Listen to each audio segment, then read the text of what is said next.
Liquor Talk, a brand new episode starts now. Welcome everybody to another edition of the Liquor Talk podcast. I'm your man Victor, and this is the men's only round for the first men's only round of 2023, ladies and gentlemen. We back in this thing, yo.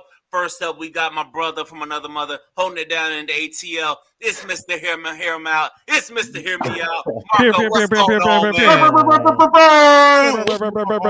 man? Long time no see. It's about time. What's going on, man? It's been about 6 months. A lot has been happening. I see. Just a lot of transitions and growing and just trying to figure out my path in the ATL. So sometimes, you know me, sometimes I just need to step away from everything, take a break, and just figure this shit out. So now I'm back and I'm better. And hopefully 2023 is going to be better. Yes, it will. Yes, it it is. will. Yes, it is. Yes. One way or fucking another, 2023 will be better, you know. And speaking of 2023, I see you got a new podcast out. Go ahead and tell the people about that new podcast. I do. So I'm a part of Open Relationship Podcast, season 2, where we talk about everything under the sun when it comes to relationships. And you know me, I'm gonna bring the trending topics because a lot of these niggas and women out here, they just, they acting real single and just asking for out lavish shit. Whatever happened to just normal ass people just wanting to be in love and wanting to be with people? No, it's like we're gonna have to talk a little bit about that, but because you just said a word right there. You know, we're gonna have to dive into that.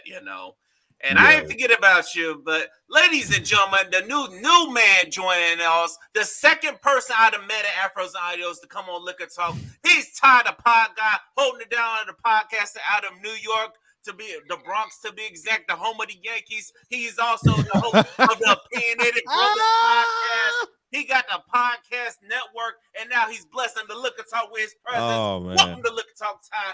Thank you for joining us today. Hey, man. Hey, y'all are wild, bro. Listen, I love it. I love it. Hey, V, appreciate y'all for having me. Marco, I appreciate y'all for having me, man. I'm excited to be here. Let's get into some shit, man. Yeah, let's get into some shit. First, what y'all drinking? Hey, I got a little gin and ginger ale in my cup. I was gonna go dark. You're dangerous. Yeah, just a little bit. Hold on. We got the Bombay. Wow. We got the Bombay talk to me. I thought you was about to pull up the Tangerine. It's just something slight. That's all. I thought I couldn't come to Liquor Talk without the liquor. Yeah, I couldn't come to Liquor Talk without the liquor. Yes. I couldn't do that. I love it. So I just got back from Mexico from a resort. Shit! Oh yeah, my dog was in Mexico tearing it up. I'm putting myself on a liquor diet for a little bit. So I'm drinking wine tonight. Okay, nice and simple.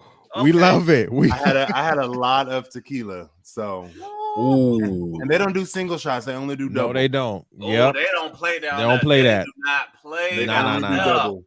They don't play down there. Well, I hate to fuck up the light party. I got to be the dark king over here. I'm on a little amaretto and a little whiskey sour. I'm on amaretto whiskey sour. You got a real drink. You got the shaker and everything. Yeah. I was just about to say that, Marco. He had to. I see the little garnish in the cup and everything. Hold your drink up, V. Hold up. Man, this is what we do, man.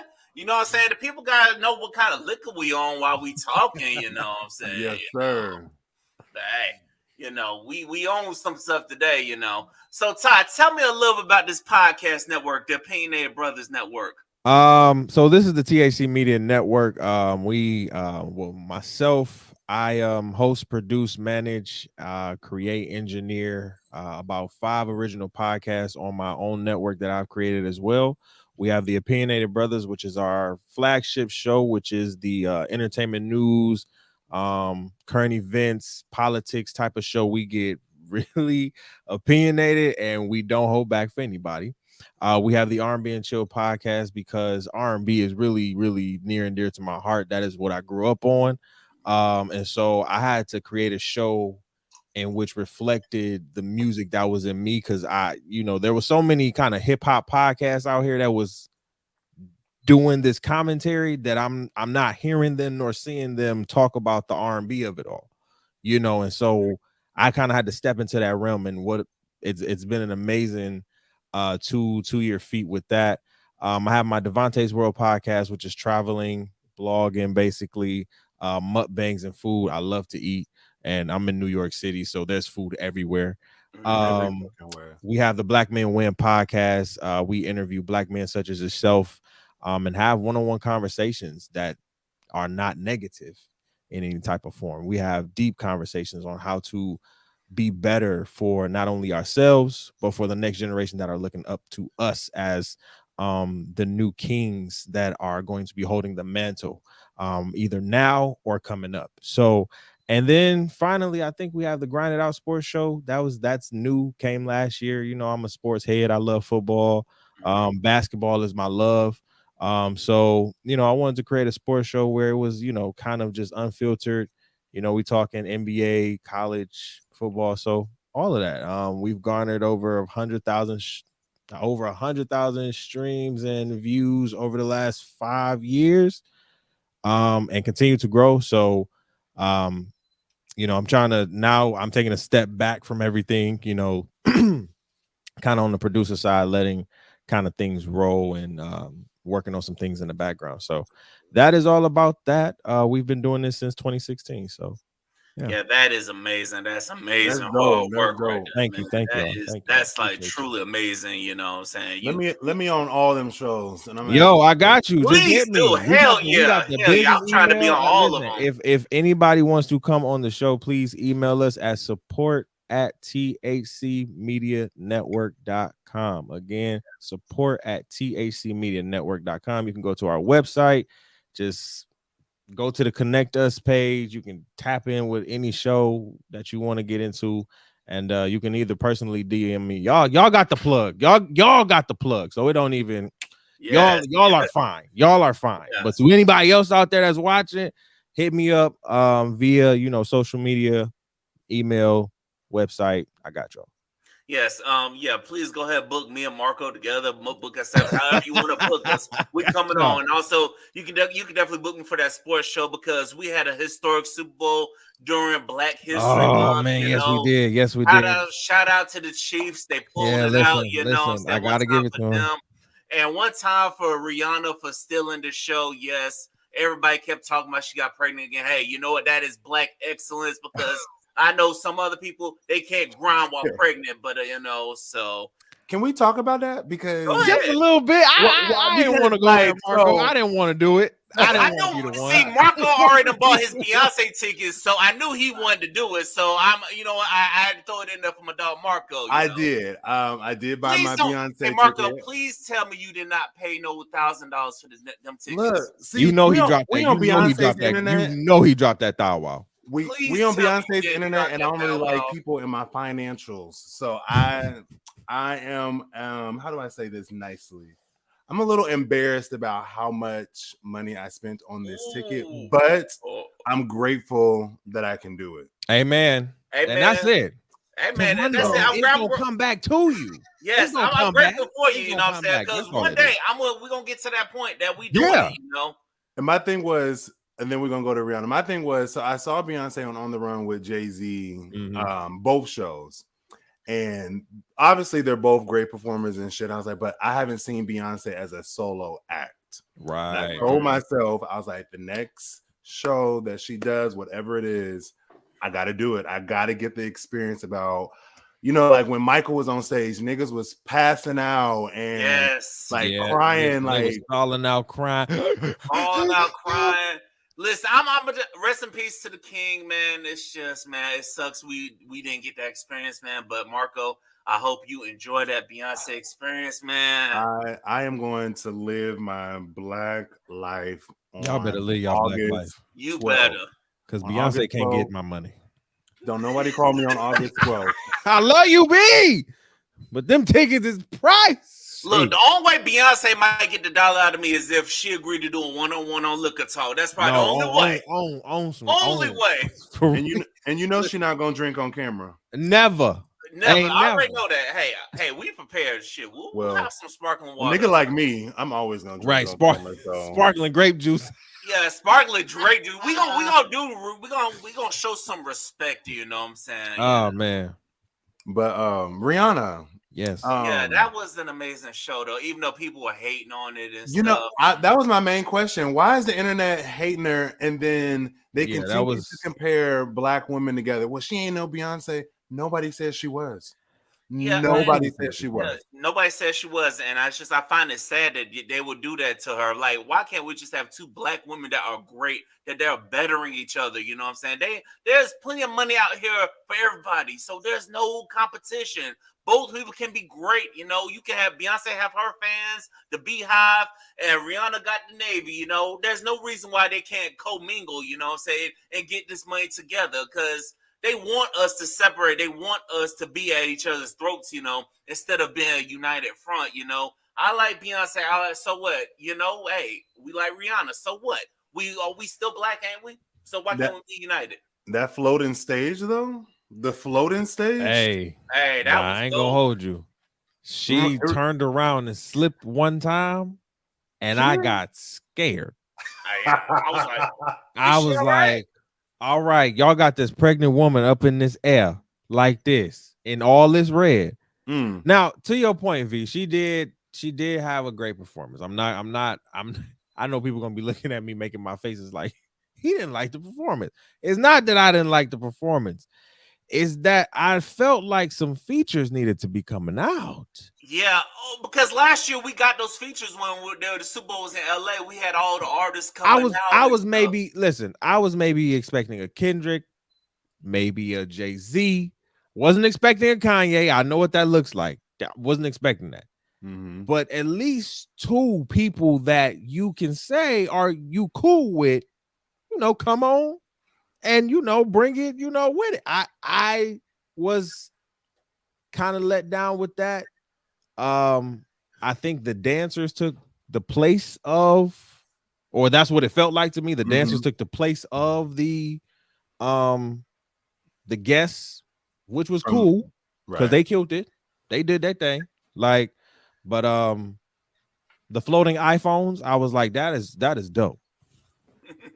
That is dope. The floating iPhone, because they look like that's okay. So we gonna play like they ain't look like iPhone. I mean, they did, but I've never heard that example. Don't play like they look like float. It reminded me of Mario. Remember? Right. Yo, they said that like Super Mario Brothers. Like, oh, we about to. Oh yeah, because truly the internet had the Super Mario Brothers. Oh, they was ready. Stuff. Oh, they were ready. They had all the memes and stuff. Niggas. They had a video of Rihanna before the halftime show doing the moves and kind of hitting it, and I was like, that's great and all. So I was just like, maybe she tweaked the knee, maybe she wasn't feeling it that day, maybe she just was just like, I don't really give up, like I was just kind of just like, she just hitting a two-step. And you wanted a little bit more from her. You wanted more from her. For me, to your point, Marco, Beyonce danced, and I'm not. No, we're not doing that. I'm not trying to do that. We're not doing it. But I'm just saying. Why you gotta bring up Super Bowl 50, man? I'm just saying. But listen, it's just Beyonce a saying. Has been performing since the age of 14. Literally. Yes. Halftime at the Apollo. Yes. So like Beyonce is crafted. Right. She came from look, y'all, we're not about to go into Beyonce, but 30 seconds. I was just saying, no, I don't want to go into it. I didn't want to go there, but listen, we're always going to compare them because they're always great. They're like, first of all, there's really no comparable to Beyonce, but it kind of has to be Rihanna because she's there too. So like there has to be. But I'm not trying to compare them.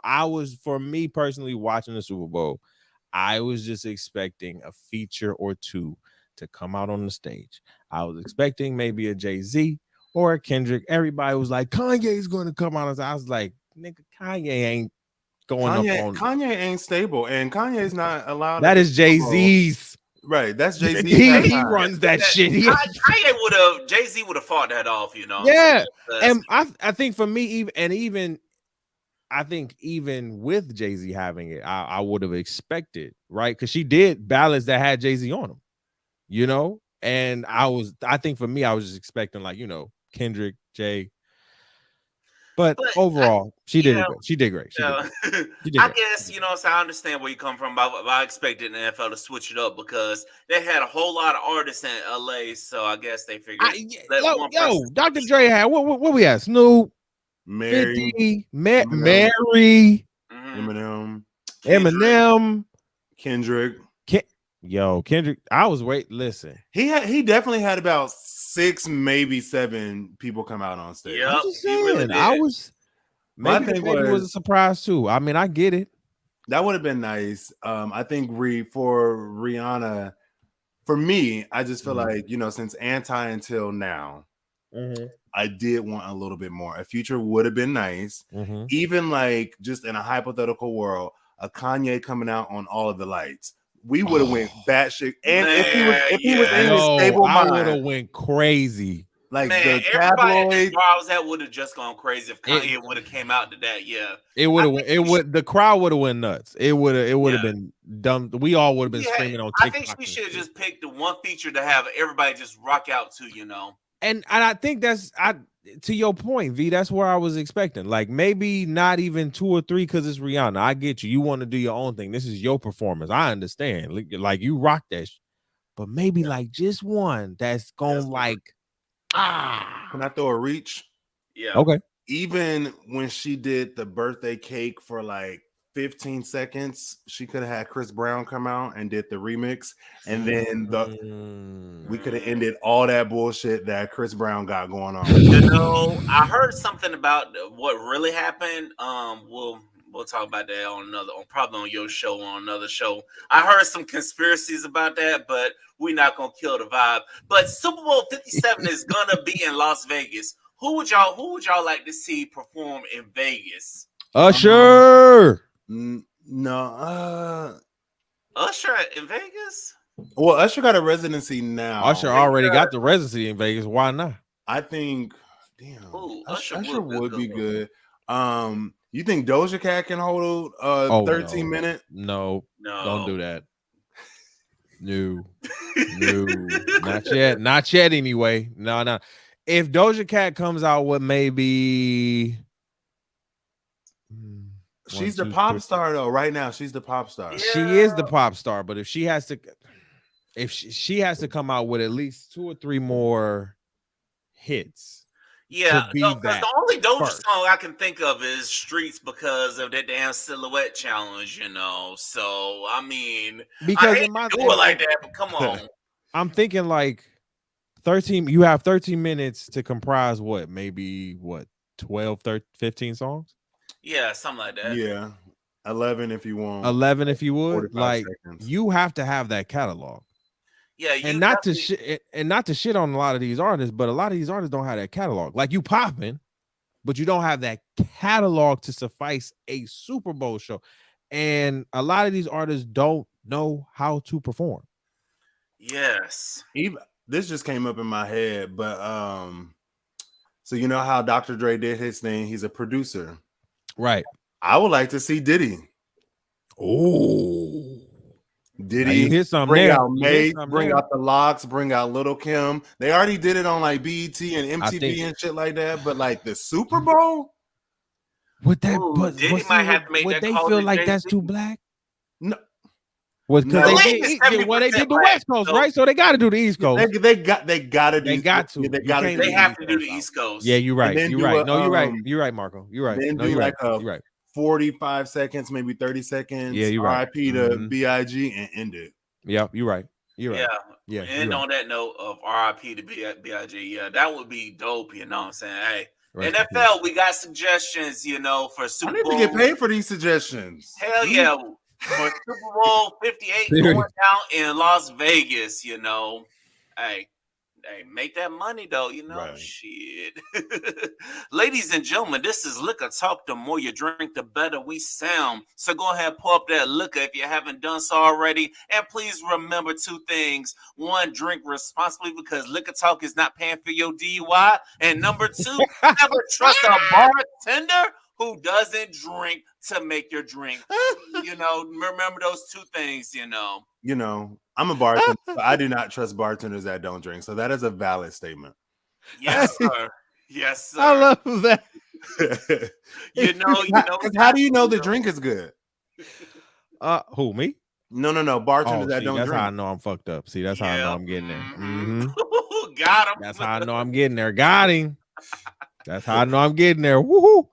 All right, fellas, let's get into this. Let's get into something a little more exhausting. Like, why in the world is it just so damn exhausting to be a black man in America? Because earlier this year we done had 2 black men die at the hands of the police and stuff.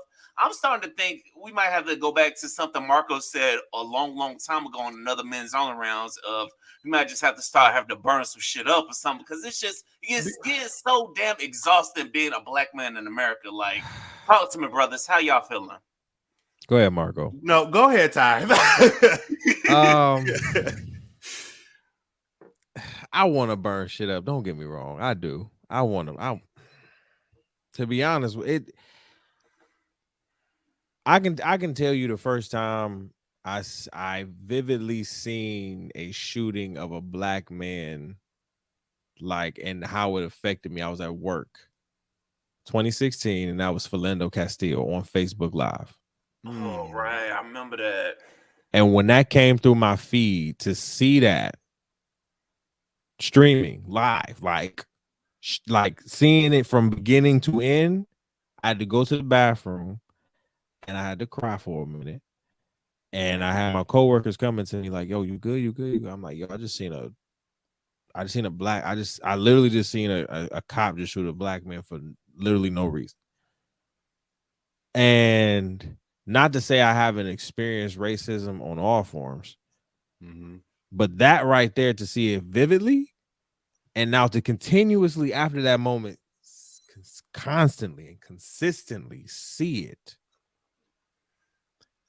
It is a numbing feeling. Yeah, it really is. To hear about these 2 black men at the start of the year, it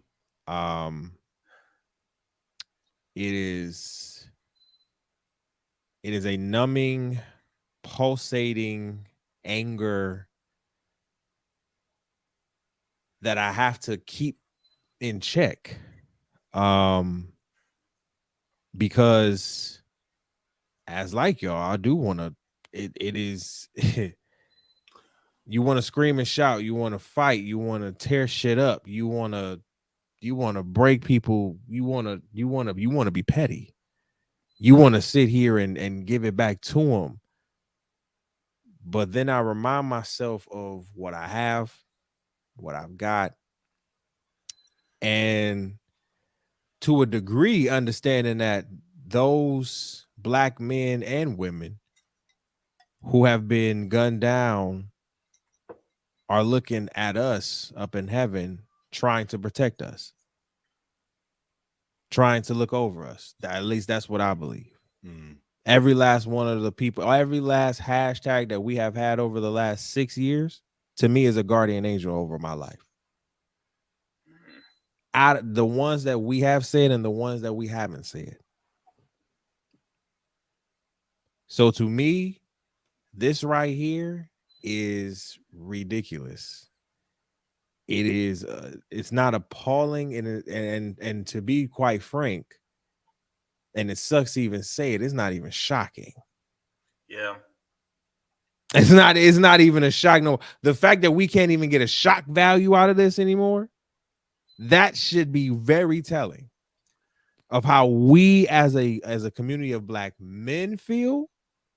And then to take it a step further, how us as a community of black people feel. So, yeah. You said that very nicely, so I'm about to.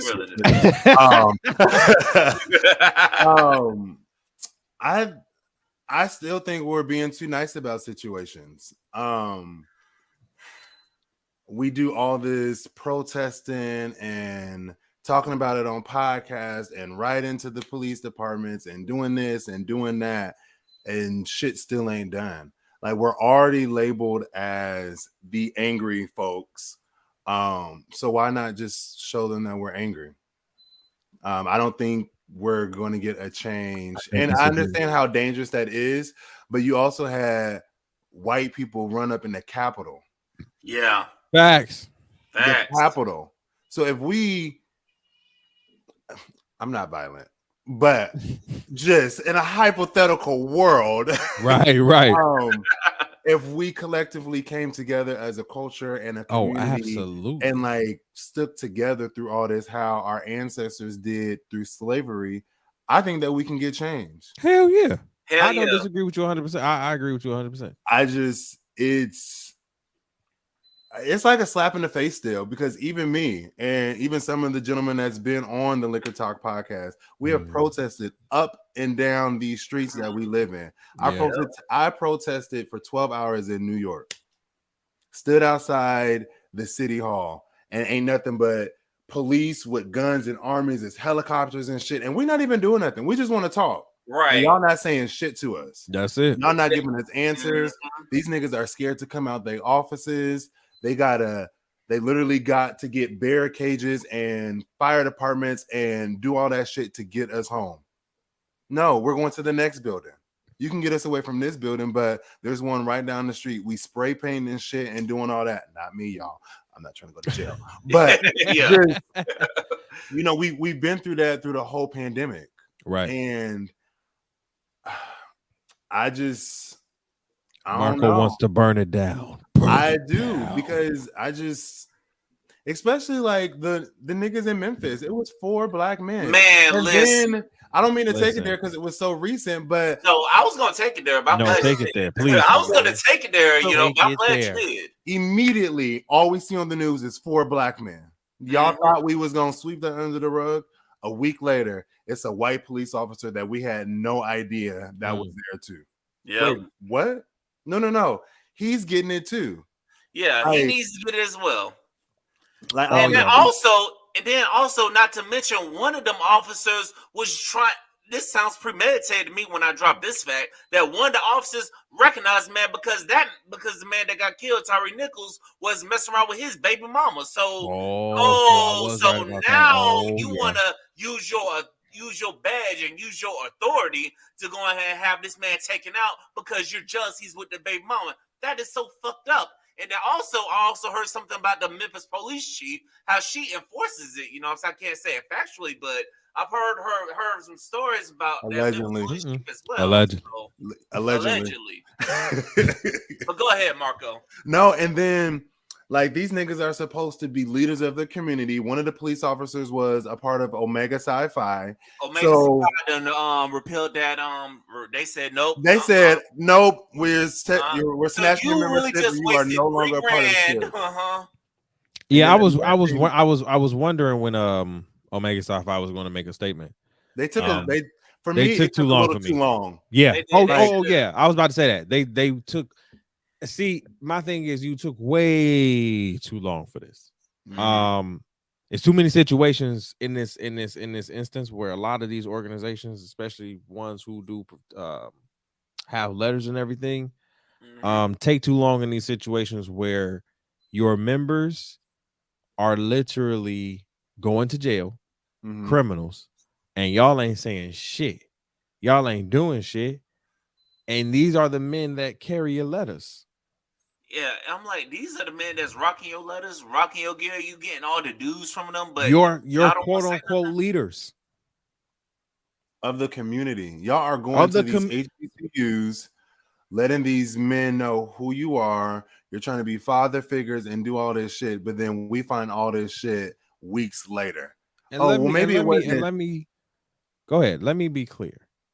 I respect and love black men who are leaders in their community, especially those who have letters. Let me make that clear. Yes, definitely. Yeah, we do. But, and however, there is a certain type of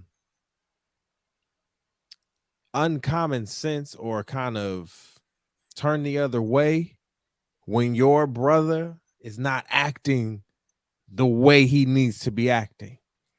Kind of turn the other cheek type thing. And y'all need to stop doing that shit. Because it shit sounds like this an accountability issue to me. Exactly. It sounds like you need to be holding them accountable. Like they represent your letters. Like no matter whether you a sorority or fraternity, they need to represent you to the fullest extent. It's like 100%. Don't just take their goddamn money. You know what I'm saying? Because I know it costs a pretty penny to do it. You know what I'm saying? Because I know I went to college. I remember how much it costs and stuff. So like you need people that's gonna represent your letters, represent your brand. This the same brand that got Shaq and Michael Jordan in the brand. You know what I'm saying? Facts. Mm-hmm. Come on now. I did not know that part. Yeah. Yeah. Shaq. You got Stephen A. Smith, Shaq. You got Michael Jordan. I think Steve Harvey's one as well. Yeah, Steve Harvey is one as well. You have prominent Anthony black men in this organization. Mm-hmm. And also yes. No, go ahead. Go ahead, V. Also, you had Langston Hughes in the organization. Yes, you know, so we rest in peace, you know. We got prominent brothers in these with these letters and stuff. So like you have to carry it in a certain way. You have to carry it in a certain. You have to carry any letters that you carry, whether it don't matter whether it be business, academic, personal, professional, you hold your letters up because those are the ones that one you pay for, two that you hold respectfully and that you earned. Yeah. And it's not about you making the letters, it's about what the letters make for you and how you shape that. So when you having this type of thing, you got to be on that. You got to be like, hey, Omega Psi Phi Fraternity Incorporated, we do not, you know, condone boo up the bed. Like Marco said, it was just too slow for me. Really I'm glad they did do something now that I'm hearing it, but it was just too slow for me. It was just, way as soon as they found out one day members did some shit like that, they should have been disowning them. So I definitely agree. Absolutely. Too slow because this is a brand. Now you got college students, young men looking to pledge fraternities, and so I'm like, they gonna see this and like think this is okay, you know, when it's not. Right. Some will and some will. Some will. You're right.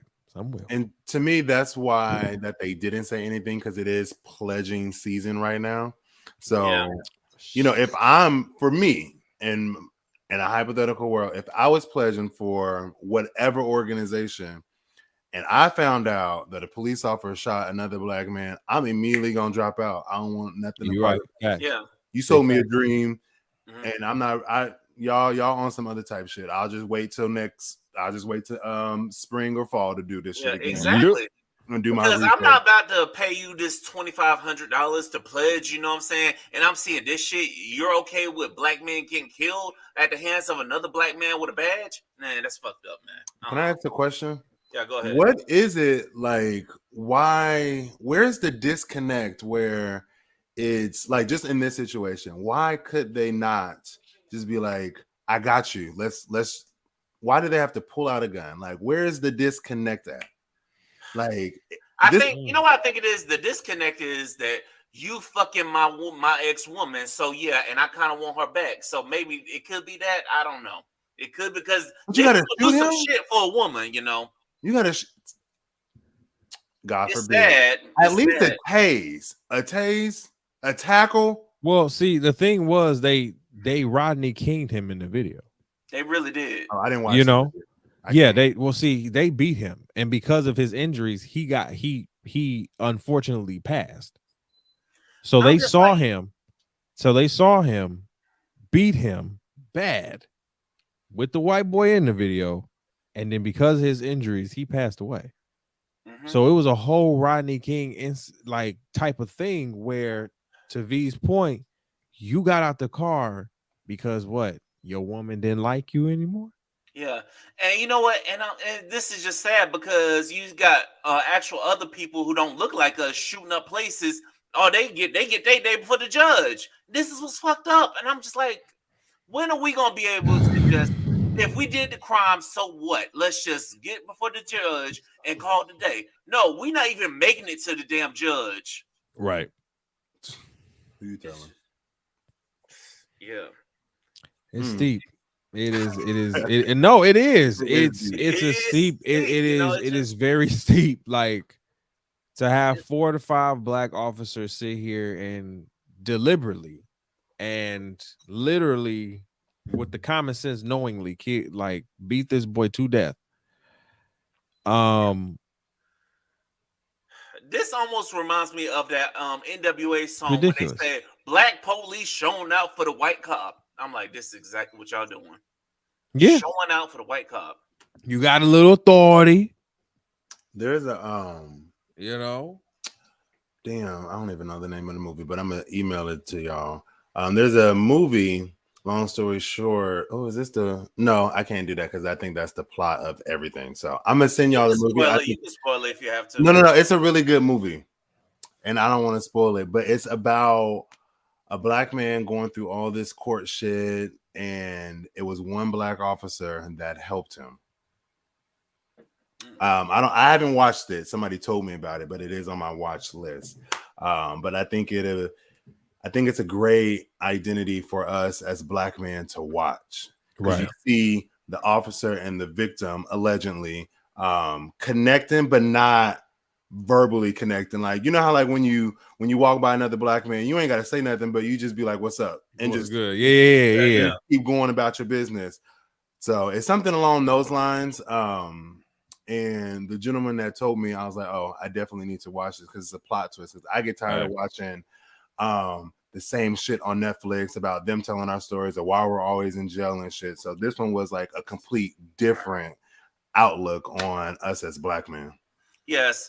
And also it just goes back to I'm thinking about this too, and also goes back to the point Ty, you made on your podcast, the Opinionated Brothers, to protect and serve, right? So it's just it really is. You just got this question mark, like, how the hell are we supposed to trust the cops? You know what I'm saying? Like, like knock on wood, like anytime I've had interactions with the cops, they were pretty good. You know what I'm saying? They were respectable. We just went about our way, you know, and I live to tell about them. But how in the world are we supposed to trust the cops? Yeah.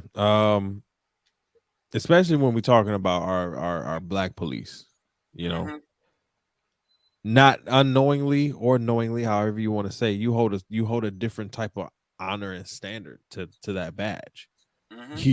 You know, but what we know about the police force is that they protect and serve their brothers. They have a brotherhood, right? And when you enter their brotherhood, you protect us. You protect the brotherhood. So the brotherhood, in my opinion, what it looked like to me is what the brotherhood came before your own brotherhood. Yeah. That's a you understand what I'm saying? And so that right there, when I look at a black cop, and I'm sorry that I'm about to say it like this, but when I look at a black cop, I'm always a little suspicious. You know, just a hint. After Trayvon, you know what? I have to. It's like I can't lie. After Michael Brown went down, I'm like, you know, I'm just. It is something because when we see things like this, I understand you want to protect and serve, but what does that mean to you?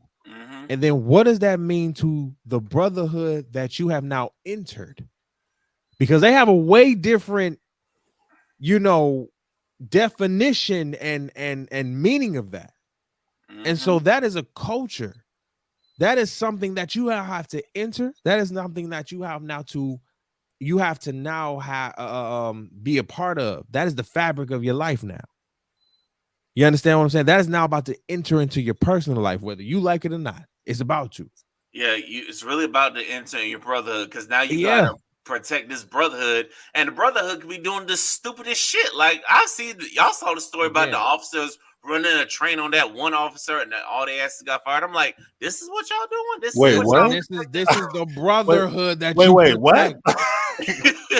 I know you saw the story of the police officer, the police district, I guess, where 4 or 5 officers have ran a train on one police officer, one female cop over there. I know you saw that story. No, I am blind. I am blindsided right now. Marco, listen, we talked about this on my podcast. A white police officer, yes, Marco. white lady police officer had about 5 to 6 black dudes. They were black? Hold on, I thought they were white. No. Oh,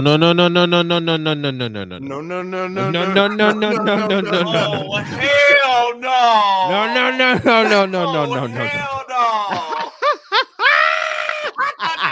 No. Wait, so yeah, I'm dead serious. Now, one of them could have, like, 2 of them could have been white, like 3 of them could have been white, but like out of the 6 she had, it was about 4 of them that were black. No kid. I'm not even kidding. Oh, hell. And so her husband said that he was sticking beside her. Okay. That's what it's like. That is like an OnlyFans, like y'all setting this up, or is this like a real? I don't even think this on OnlyFans. I don't know. What I have gotten privy to information is that the husband is sticking beside her. I saw that. 4 out of the 6 officers allegedly, don't quote me, I believe have either gotten suspended or fired, and the other 2 have gotten suspended for sure. And the police chief is fed up. I don't think any of their asses are police officers right now. No way. Yo, this was a crazy story, Mark. I'm surprised you ain't hear this. I'm surprised you didn't see that story. Look, you saw my face. I was like, wait, I'm surprised because I first of all, that's oh, okay. See, good thing I'm on wine because if I was on liquor, I would have said something. See, I'm trying to hold myself back from saying it's stuff. okay. It's okay. You know what I'm saying? Because I'm gonna say the wrong shit, and I'm gonna get you. You know what? It's okay because we on the liquor and we know we gonna express how we really feel. Well, I don't really focus on biracial activities in that genre. That's what I was saying. So I am surprised that I don't know about it, but I'm also not surprised because I know where my brain goes at. Right. I hope I said that correctly. So you did. You was very politically correct with that one. That was you were definitely politically correct. It's called diverse, I can be a nigga, but then I also can explain myself like a period. There you go. Yep. What we got next, V? Man, ladies and gentlemen, this is Look Talk, but fellas. Now one of the fellas who ain't here tonight, shout out to Juggy, he told me that sometimes you just got to decompress for all this stuff because all of this stuff, consuming all of this negative media and stuff and all this stuff, it just make you want to just go crazy. So, fellas, what are some ways y'all like to decompress and stuff? Because a lot of this stuff, it just makes you go dumb, So I just told myself I need to start getting back into my readings and stuff. And also, I really need to get into a game system and stuff. Just something I could just decompress because this shit is crazy. I'm not gonna lie. I have my PS5 over there. Major decompressor. And ladies, it is not because we don't want to be around you. We don't want to be with you. We just want to let our minds breathe. Okay. We have to. We just want to let our minds breathe for a couple, maybe an hour, 2 hours, just to breathe, just a little bit. Just let it just woosah. Okay. It's not you, it is me. I just want to let my mind breathe for a minute. But no, I'm an audiobook person. Like I love audiobooks, so it's reading, it's listening to an audiobook. It's getting into a zone of just kind of cleaning my house. Kind of just, not potting, what I'm saying? Not doing podcasts and stuff like that, like taking those breaks because I think for me, pod fade is real. Pod fade is real for all of us. It is a lot. It is very much. It really is. That's why it be hitting, and I tell people all the time, like pod fade is very real. I'm like this is, if you think it's just hosting and being on the camera and smiling, like I'm like that's you got to mentally. That's far from what whole show. You got to talk about. I tell things people, to give like, a after your fuck about. show, you even though you really don't give a fuck about it. Then you can do that. But if you really give a fuck and you really want to put some effort and time and producing and editing and video, all of that stuff, you're going as V said, you're gonna need to decompress. So, just finding those ways of just like, I'm binge watching stuff. I'm off my phone, right? Because I work a lot from my phone, just with social media and podcasting and marketing and all that. I work a lot from my phone. So I'm putting my phone down. Taking walks, like things that are going to continue to make me active. I try not to sit down too much because with my new job, I sit down 8 hours a day. So I'm trying not to sit down most of the day and everything like that. So yeah, those are some ways I decompress, man. Just the game for a minute, play games that I love to play, and just relax and chill, like not doing nothing. Like if you need to hit me through the email. Right. On the Monday through Friday, 8 to 5. The Friday, 8 to 4:30. Well, I just got off a decompress break. Yeah, what'd you say? I said Mexico. Yes, yeah. Mexico, So like I'm very big on travel. I really haven't traveled since before the pandemic because I was scared and all that. So Mexico was like a reset for me. But I try to listen to music. I try to date, but I try not to have like serious like topics that's going on in the world. When I'm on dates. Try to date? Dates, yes, like go on dates. Oh, I know I probably said too much, but it's all right. But I was also when you was talking about good to take on dates. That's what's up, because the dating pool is trash, Well, because I just want to have like real life conversations that ain't got nothing to do with Fox or Channel 5 or shit like that. Like facts. I don't really care what you looking at on Instagram or shit. Like, so what do you do to de-stress yourself? Like questions like that. I was also looking at my PS4 right now. I ain't turned that on in about a couple of months, so thank you for the reminder. No problem. Gotta turn that on and just throw the phone on do not disturb and just focus. Yeah, because it is like video games. I grew up on video games, so it's like a different world. Yeah, it is. Yeah. I personally try not to play like shooting games or anything like that. Same. Like right now, I'm trying to beat. Well, not right now, but the last game I played was Spider-Man. Something totally out of. Yo, me too. Facts. Something totally out of like my comfort zone. I have never seen a Spider-Man movie, but it's something about the Spider-Man game that I connect with. And there's no guns, there's no shooting. Yeah, you might have those little challenges in there, but it's not like Grand Theft Auto where the police is chasing you and you got to like hide and then rediscover and like do that shit over and over and over. And then yeah, I like to sleep. I know that's right. I like to sleep. That's right. Ain't nothing wrong with a little sleep. I got my dog now, so like I'll just turn on Beyonce, something on Netflix, a love romantic thing, and just something that's not related to what's happening in today's society. Right. So, amen. Yeah, I definitely agree with all that. I'm definitely with y'all on the video games. I'm into the sports games, or the car games. So like, I love get on like the Forza or the or the Gran Turismo. Design me a Bugatti or something like that. Mm-hmm. I'm like, by the way, if y'all play them games, them Bugattis go fast as fuck. I'm like, I see why these bitches $2.4 million. Shit. Motherfuckers be riding, so they see like me rolling. Yes, see me rolling. They be hating. They hating. Trolling. Riding dirty. I be like, hell yeah. I be designing the rims and stuff. I'm like, I got me a Benz truck on there. Got the Lamb truck too. What, man? I be designing these cars and stuff. And then I be learning about stories about how these rappers don't even own them damn cars. I'm like, ain't that some shit? Y'all stunting on them, but y'all no big lease energy. Big lease energy, Big lease energy.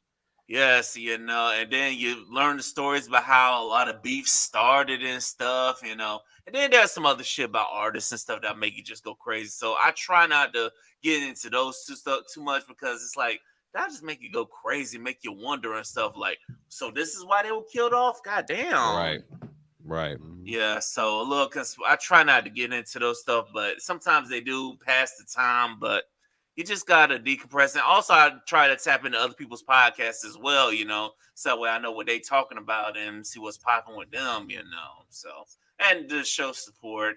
And also, I'm gonna try to do all these things more and stuff because 2023 is still already starting off stressful. But if you let it get to you, you just gotta keep going. Gotta find a way to keep going, find a way to decompress, and find something to channel your energy into. Facts. That's real, y'all. Ladies and gentlemen, you done hit minute 50 of Liquor Talk. If you haven't done so already, like, comment, and subscribe to this shit. Please subscribe to Ty the Pod Guy, and also subscribe to Hear Me Out, and also subscribe to the Relationships Podcast as well. Subscribe and tap in all to these platforms, ladies and gentlemen. And shout out to the fellas who couldn't be here. Shout out to my brother, Don B. He holding it down with IDF and stuff. Shout out to Juggy. He got the Book of Clarity. And shout out to Del P. I don't know when he going to bring back the Man Cave with Del P, but we're waiting on it, dog. We're waiting on it. So, fellas, have y'all seen this list, this continuous list of shit that people like to say a man can't do? It's like every other day, people are just adding on to this list. Like, goddamn, like, it's been updated. Like they say, we can't wear sandals that show toes. We can't say the word brunch. We can't drink mimosas, own umbrellas. We can't. They saying this gays go to sleep. Like they saying we can't blow on our food to cool down. We can't sleep on our stomach. You can't have your phone on Do Not Disturb. What? Wait, we can't sleep on our stomach. I sleep on my stomach all the time. Do hookah. We can't eat dessert. We can't have yogurt, and we can't hang out with a group of girls. Like, what yogurt the is fuck? nasty, though. So what? What can we do? I mean, I do at least 90% of those. Hell yeah. I do at least 90% of those. I know I don't do the what the yogurt. Yogurt is nasty. I don't do the yogurt. Yogurt is nasty. But man, I try to do the Greek yogurt every now and then. Yeah, Greek. See, I tried to V. Greek yogurt just wasn't, it just wasn't hitting for you. Nah. It had you. I don't know if y'all had cottage cheese before. Yeah.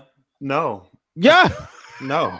Did you know cottage cheese can actually pull the sugar out your blood? That's what doctors be recommending. Like, it's just why would I want to eat cottage cheese? Yeah, don't eat cottage. I mean, for people who like have blood sugar, and don't eat. Like, I'm not saying like you eating cottage cheese. Like, you maybe had like a little taste of what cottage. Nah. Like, that is what Greek yogurt tastes like to me. It is bland. It is dry. The only time I really have it if I put it in a smoothie. That's the only time. That's the best. I think that's the best thing for if you put yogurt. It in your smoothie, put it in your fruit smoothie. Yeah. Hey, you're hitting on something. But bruh, I'm like, first of all, black men, and I say this all the time, man. Black men, we as black men have to understand our own power in ourselves, and continue to live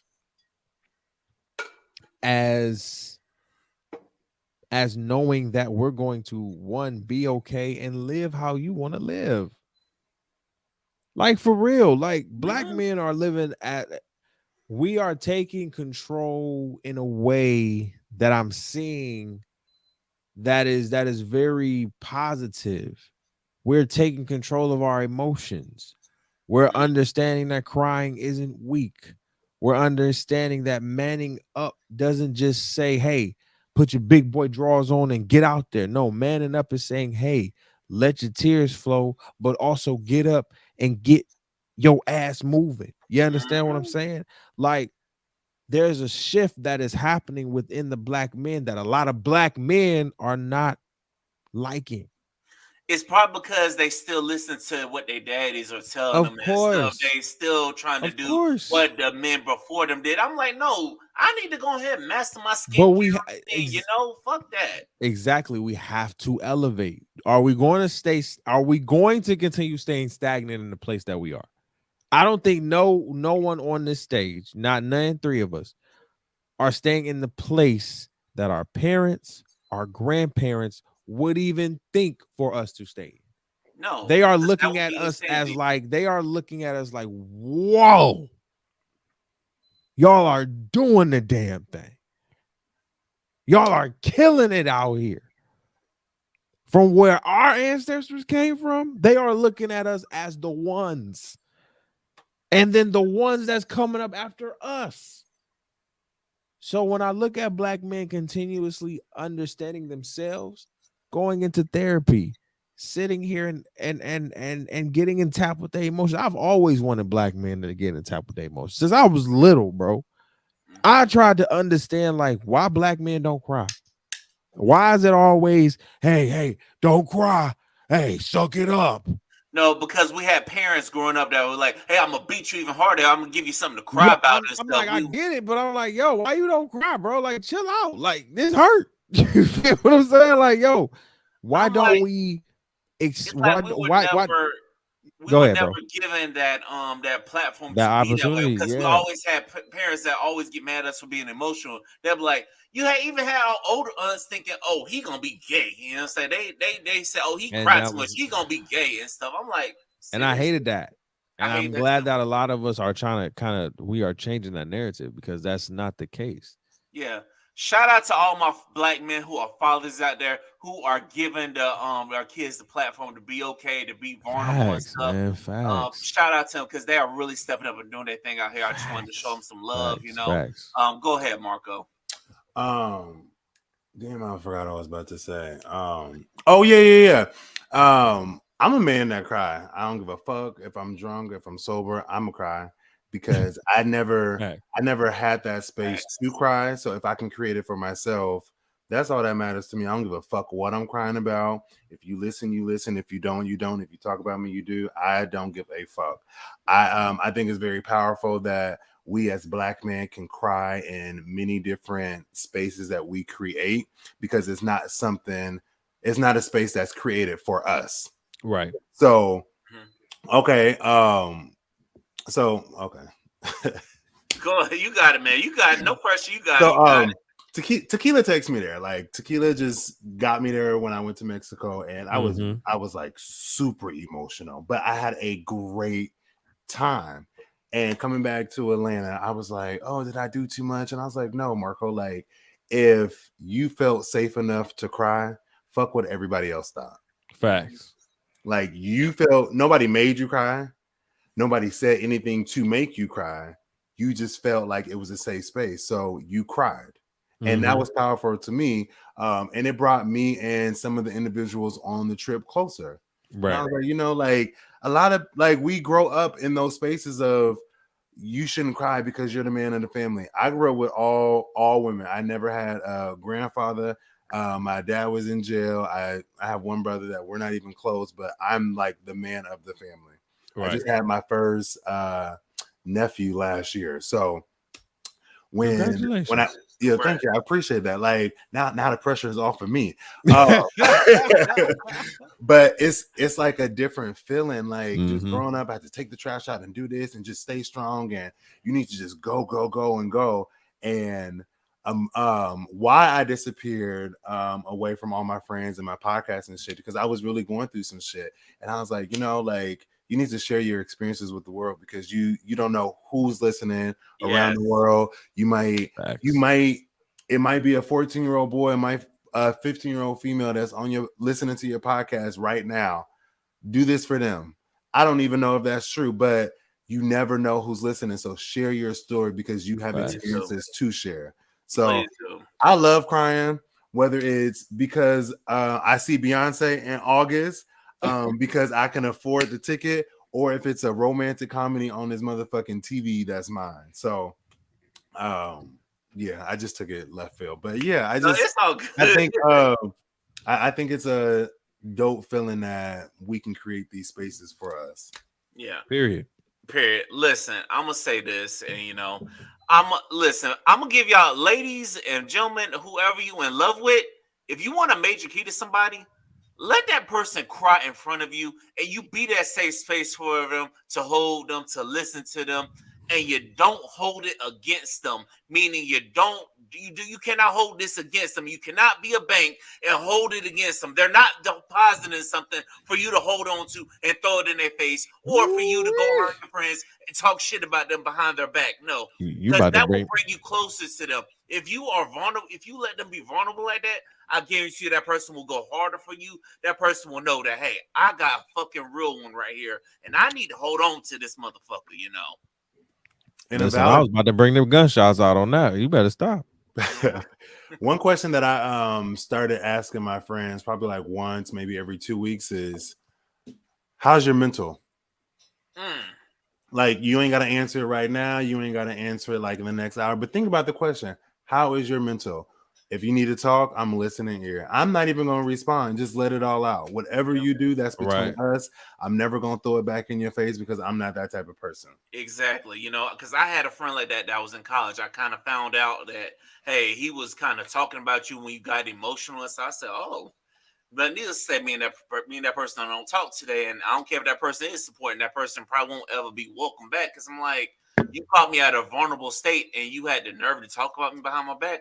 Okay, you forgive him, but you ain't welcome at this table, you know what I'm saying? So, like, you got to do them check-ins and stuff. Also, to any podcasters that might be listening to this, you know, or anybody that knows me, if you feel some stressed out, my line is always available, you know what I'm saying? So hit me up, you know, because also it bring you closer to people too. Just know that it ain't just about podcasting. You got somebody to check in with. Mm-hmm.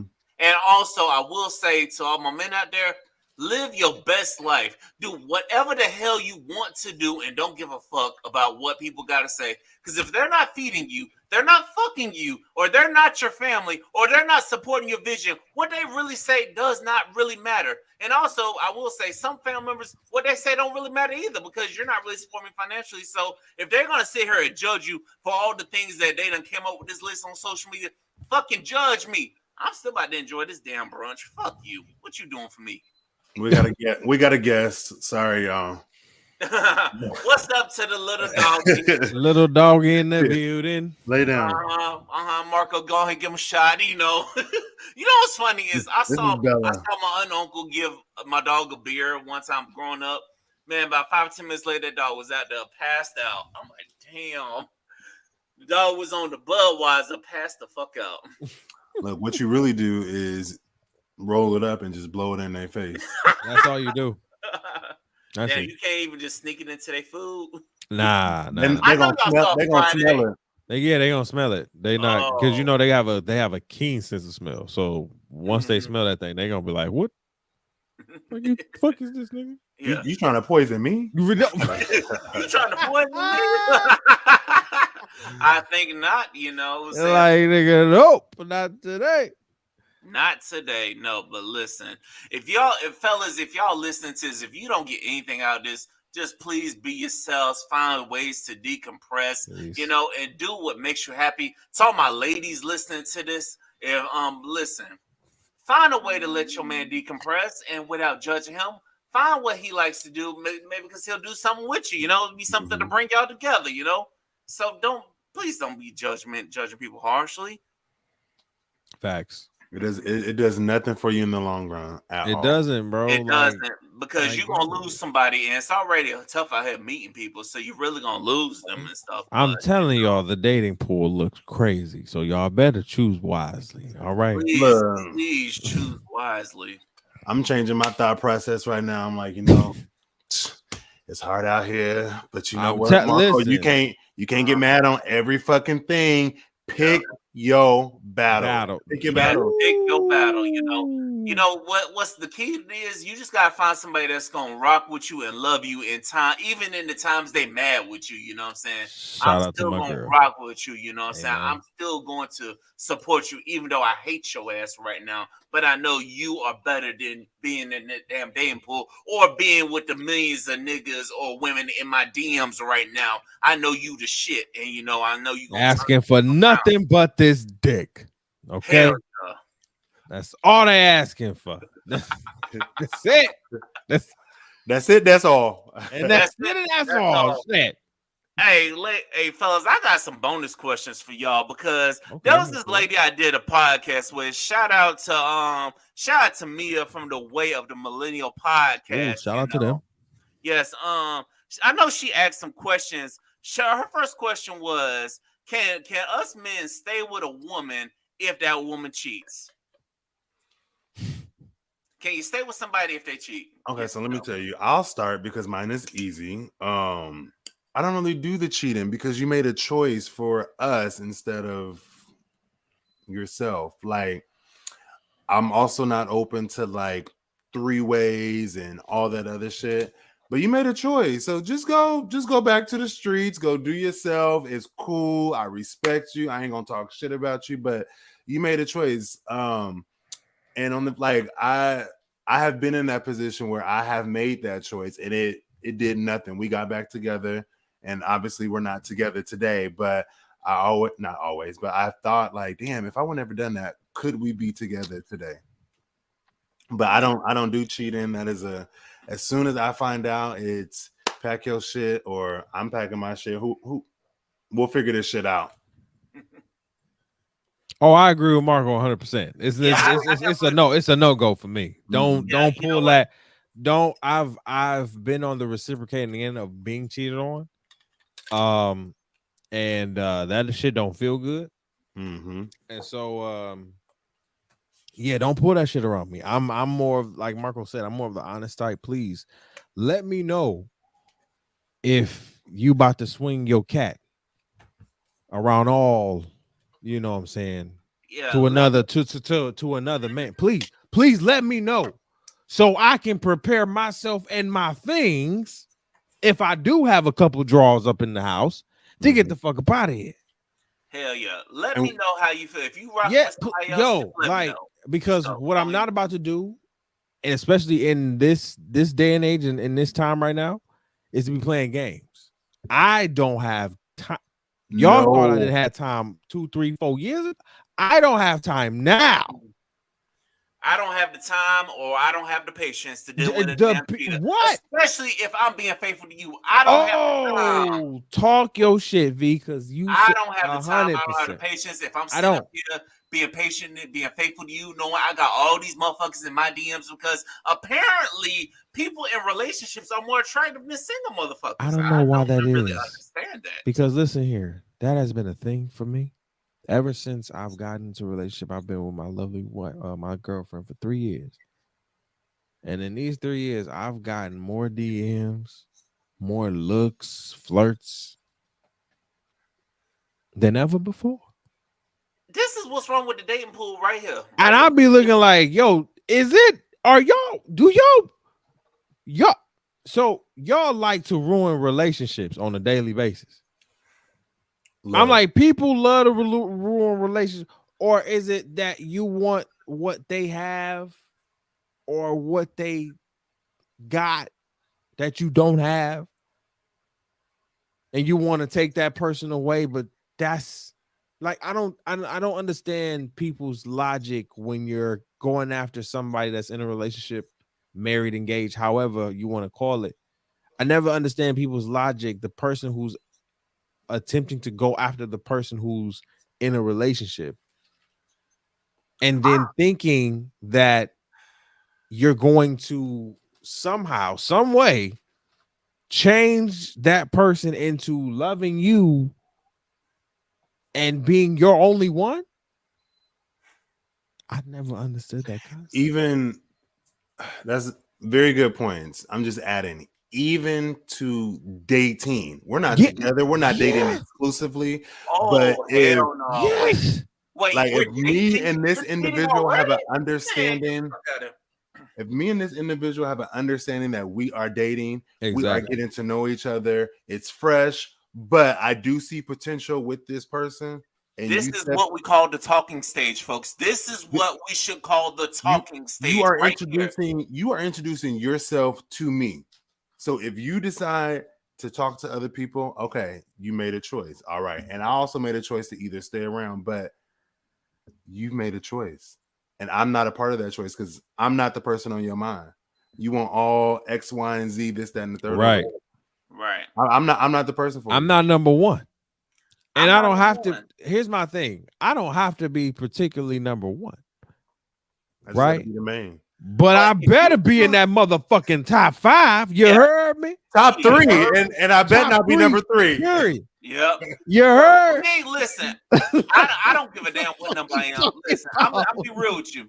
I don't give a damn what number I am. Once you choose me, there is no going back because I remember when I'm gonna take you to football for a second. Tom Brady was drafted in what round? In the 6th or 7th round, yeah. And the Patriots didn't look back once they made him number 1, did they? So I don't give a damn if I'm your number 1 or your number 10. Just know when you choose me, there is no wrap. Back. You got me for life. If you can't handle that, then hey, I got no problem because there's the door. I ain't even gonna hold you because you know what? I'm realizing I'm doing much more mental damage to myself by holding on to you. If you're not letting your ass go. And what I don't understand about black men and black women is that when they put themselves in these situations, why don't y'all let each other go? I don't know because I never understand the fact of staying when you cheated, I've cheated, or we're gonna stick it out. Like I'm like, okay, logically speaking, right? So here, follow me on this, fellas. Logically speaking, I'm gonna stay with you when you have sat here and stuck your dick or rolled on some dick, right? That have been inserted in you. So then you come back to me with said juices of certain man or woman, and then you want to love on me. I want people out here in the podcast verse and the YouTube verse and the audio. I want y'all to break this down for me. Where is the logic of I'm staying? No, the reason I think the logic in that is because maybe somebody's paying the bills or something. I don't know. Listen, they like their lifestyle, world, V. Because listen, I live in New York City. Rent is high as hell. Ain't no way. Listen, I agree with you. Rent is high as hell here in Orlando. So I agree with you. Listen. I don't get this logic, you know what I'm saying? Because it's like they don't think. I'm like, damn, I understand that your parents may have did it. Grandpa may have had a whole nother family, but grandma stayed because grandpa was paying all the bills. Papa was a Rolling Stone, boy. Papa was a Rolling Stone. But we don't have to be that. We can be the change and quit selling for shit, you know? And this goes into her next question, which was, what does it mean if a man cheats and the girl takes him back? Like, I think you may have answered that question, but what y'all think it really means? I'm gonna let Marco answer that because I mean, they both stupid. Like, hello. Because my question is, why did you cheat? Okay, you found out. So why did you take him back? See, that be my question whenever I watch Maury. Yeah. I know y'all watched Maury back in the day. Yes. When Maury reveals the lie detector test, he cheated with 5 or 6 women. But a couple months later, you see their asses back on Maury. I'm like, why the fuck you took him back? In reality, Eve had this wonderful, amazing song called Love is Blind. You know, love does do some things to you. Like, does it though? Or is it the dick or pussy? Yes. Let's really talk about it. Let's go there. Okay. Let's go there. Is it love, lust, or is it the dick or the vagina? Let's really talk about it. Let's dive into it. Okay. I think it's comfortability. So you have this couple dating 4 years. Mm-hmm. Somebody step out, cool, come back. Everything is so good up until then.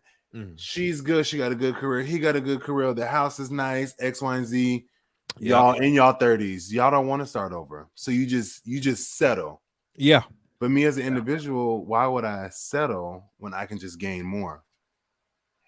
Because sometimes it's a gamble. It's like going to Vegas and gambling. It's like because you can either get more or you can get less. You know, sometimes it's that gamble, and sometimes people aren't comfortable taking that damn gamble. But I'm like, If you know your worth, sometimes you got to take that jump.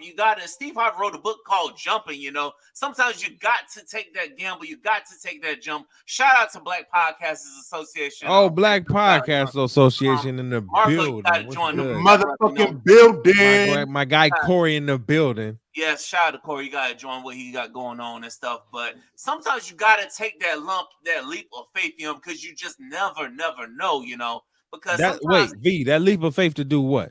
The leap of faith to leave the motherfucker that's cheating, you know, or if you don't cheat, you know, because sometimes people can drive you to cheat, you know what I'm saying? And if I feel myself, if you drive me to another woman, I'm like, okay, I'm out of here, you know what I'm saying? You clearly not giving me what I need, and But then I would ask you, then where is the communication breakdown between the couple in which they are not talking and communicating to each other effectively and saying, hey, these are the problems that are in our relationship. Now, again, this is like a hypothetical situation. Yeah. But effective communication or communication period, I believe can save the relationship. And I'm not even saying save the relationship on the fact of, hey, we're still together.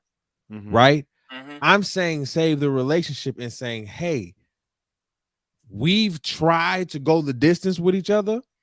And before it goes to a point where we both hurt each other, let's have this conversation and say, yo, it ain't working. Because to me, an ain't working would be better than you fucking another person. Yes. See, I agree with that. I definitely agree with that. But here's the challenge, though. This tells me whether or not you really love this person. Because if you love this person, you're going to communicate. You're going to have them conversations. Right. You're going to force the tough conversation. But isn't that courtesy, V?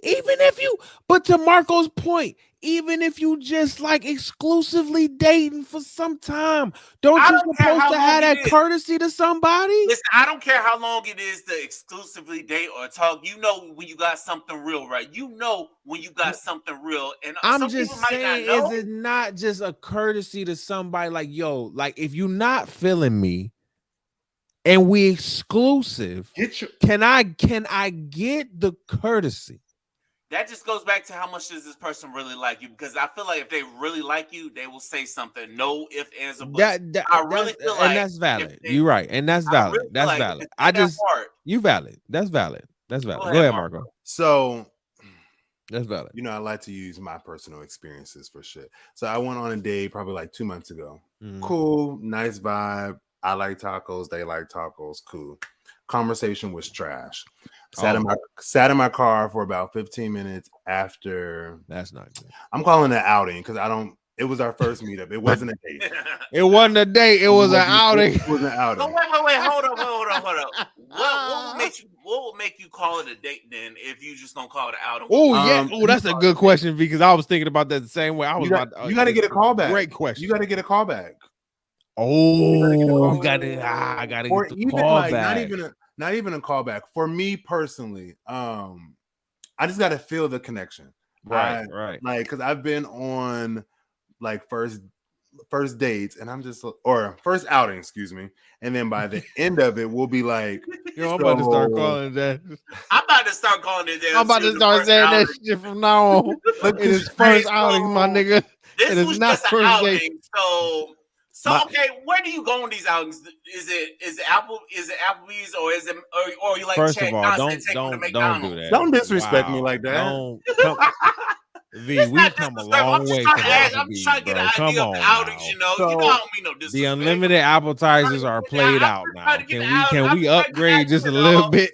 So typically, because Chad Johnson told us that he literally took his girl to McDonald's in the drive-thru with that. So that was him. Okay. Yeah. We want the Marco's definition right now. So what's your definition of an outing? So typically, if it's an outing, I try to do like a Taco Tuesday. Okay. I'm in Atlanta, so Taco Tuesday is a thing. There's tons of restaurants. It's cheap. It's reasonable. Ain't nobody really, spending too much money. We can still eat, we can smoke a hookah, we can have a drink and vibe. Cool. Right.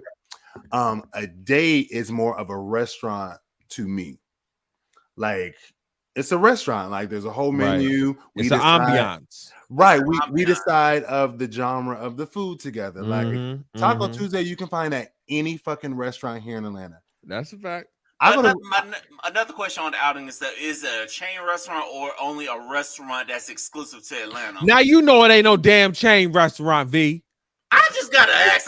You don't know what niggas nowadays. You gotta make sure. Goddamn, you don't know. This stupid though. First of all, you don't know what people nowadays. You don't know. Ain't you no just gotta damn make chain. Sure. I would here, and this is just be me meeting Marco for the first time. Okay.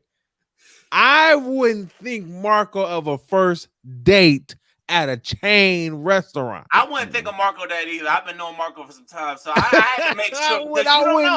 You don't know. You got to make sure. I get it, because for me, like, listen, you take me.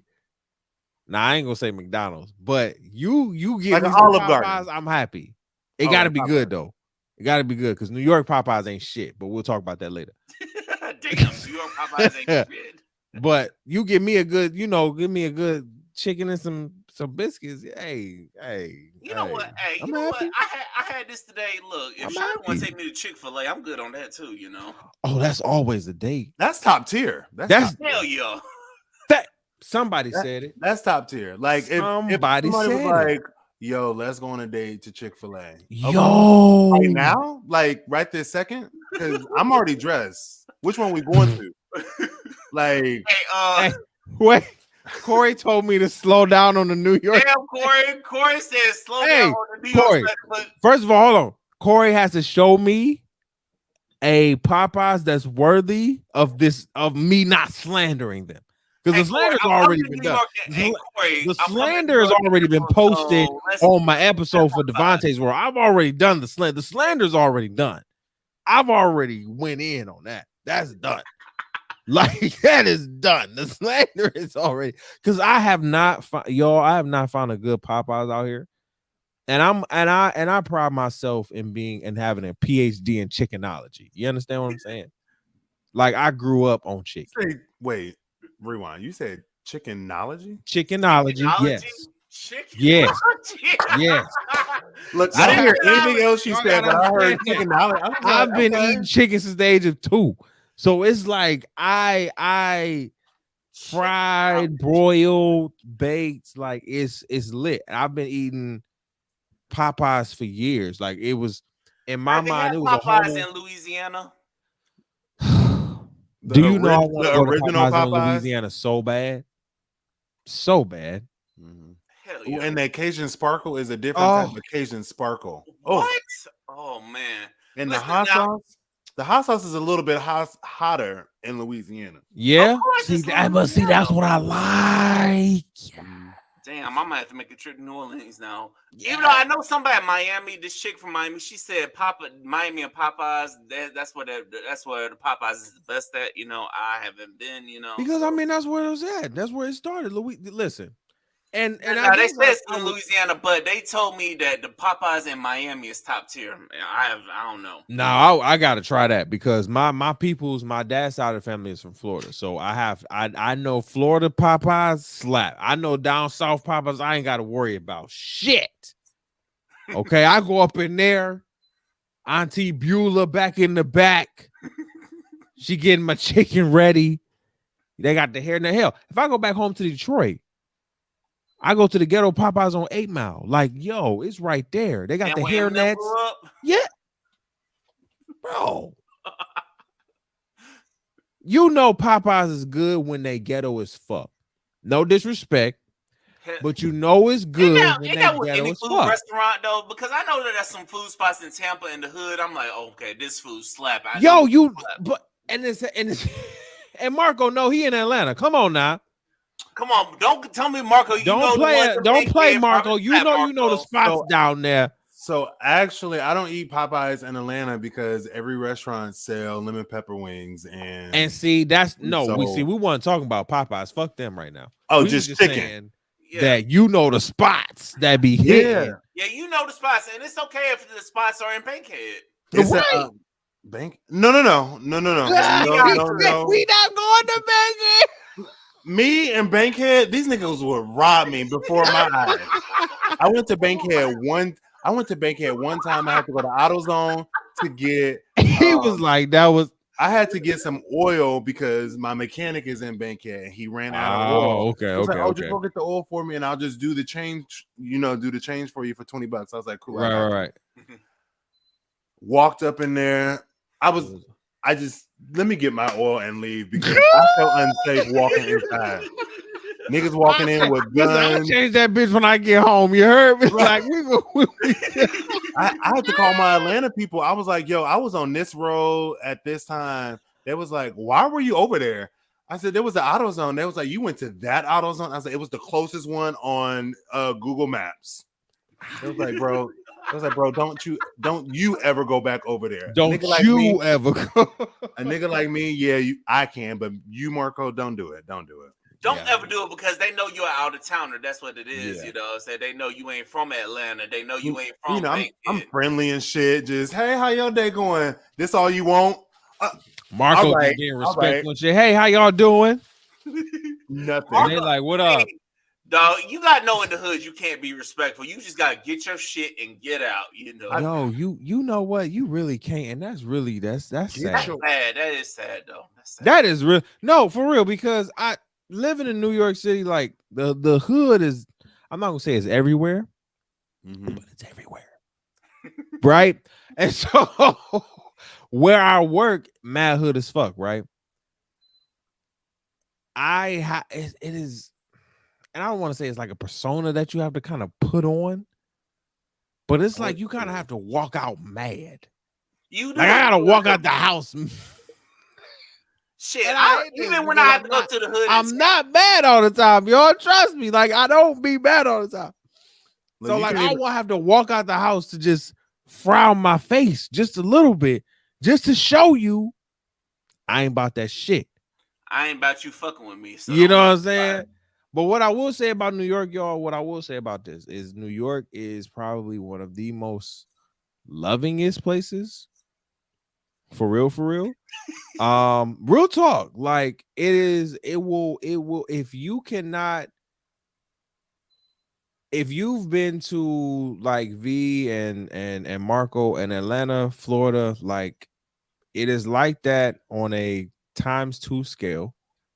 Oh yeah, I've been in New York. Right? Like, and Atlanta is no different. It is probably the same. It is probably the New York of the South. And to think about it is just basically like you having 5 million people in one city cut up into different boroughs. Mm-hmm. You understand what I'm saying? And it's a lot.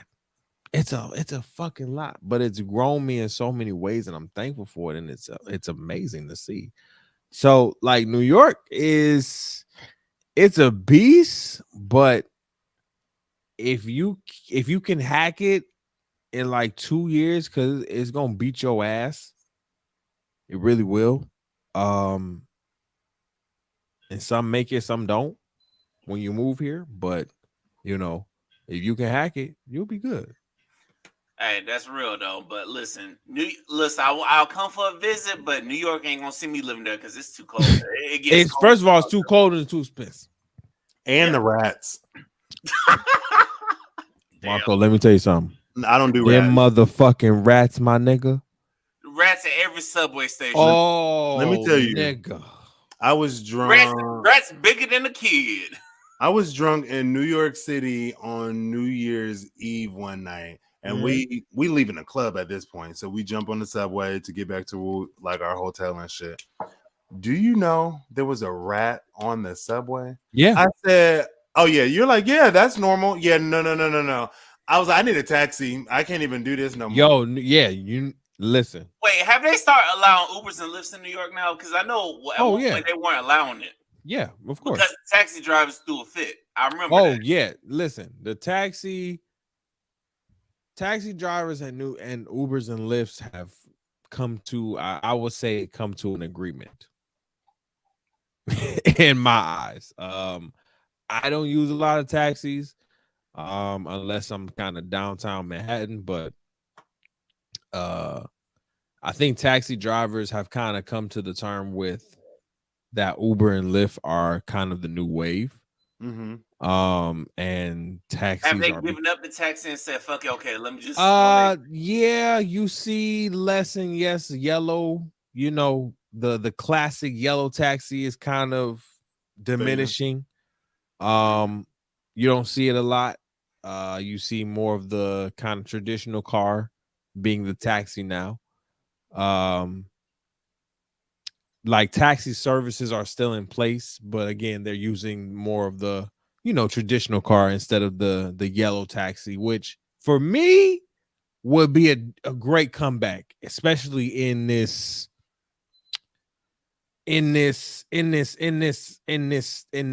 type of space right now. You know what I'm saying? Like, and again, Corey would know more than me. He lives here. Hey, shout out to Corey. Hopefully we get Corey on the next men's only round, which will probably be sometime in April. So hopefully we'll get Corey on the next men's only round. For sure. But like, I'm just, you know, again, they're not obsolete, but it's like they're becoming obsolete in a sense. And I do miss the yellow cabs in a sense. Yeah, like, rest peace to the yellow cabs though. Yeah, man, it's something about the yellow cabs, bro. Like, yo, like, hey, the only thing I didn't like about them damn yellow cabs is the damn meter will still be charging. Hey, listen, traffic, you give me an Uber in a yellow cab, I'll be all right. Give me an Uber in a yellow cab, I'll be all right. I'll be straight.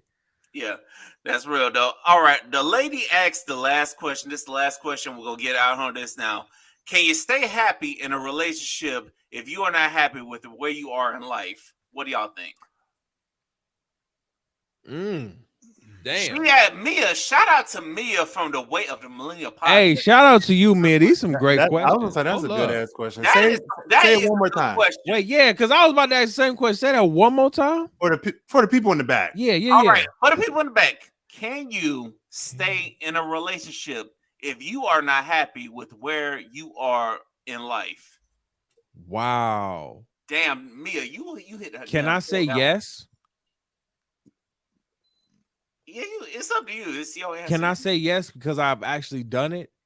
Ooh, you've done it. In my recent relationship, I'll be honest, I'll be candid. In my recent relationship right now, when I moved to New York, I was at a low point. I just got my master's. I wasn't getting no jobs though, like broke. When I say broke, like it was like all my moves up until this point have been faith moves, and they will continue to be faith moves. But it's literally been like faith over fear, and people don't know what the hell I'm doing. You understand what I'm saying? And so when you moving in that type of realm, it is scary. It is a lot. And so when I met my now girlfriend, she just allowed me to be me. And that was scary because I ain't had shit. She's working. Right? Like, understand this. You have to now, because your girl is working, you have to now sit here and deduce your pride. You have to deduce your ego. You have to hold the house down. Damn. Like, I'm working with this, with what I'm doing, producing, audio, engineering, consulting. I'm doing work. But when we think about the traditional man and providing 9 to 5, bringing home the bacon, right? I'm not doing that. And so that's a tug of war for me because I come from that type of cloth.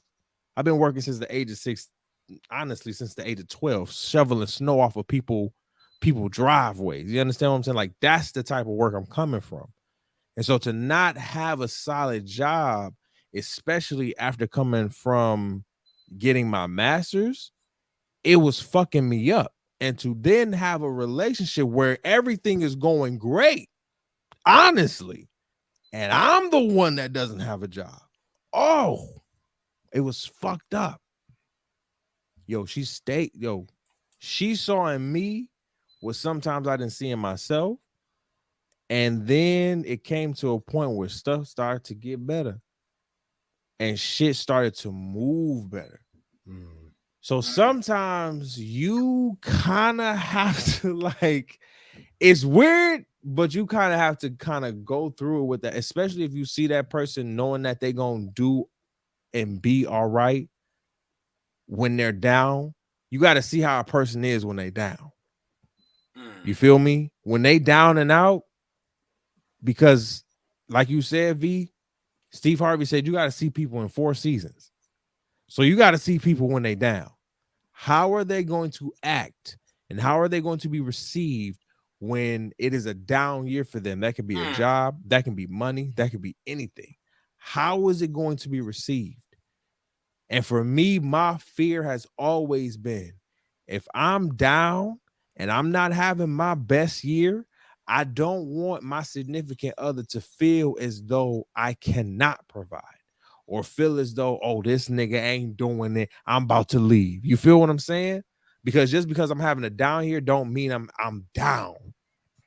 Yeah. You feel me? Mm-hmm. So when I have that and when you see that, yes, it can be that, because all of us have down years. It's whether your partner is willing and able and love you enough, to your point, V, earlier, to sit here and ride with you through that shit and know that you're gonna come out the other end of that shit stronger, better, and even more prepared for the other blessing that's about to come. So that I do think that can be very much possible if that person is working toward a goal, for sure. That's real. Wow. Listen, Ty, you gotta marry her, man. That's what that sounds like. You gotta fucking marry her, man.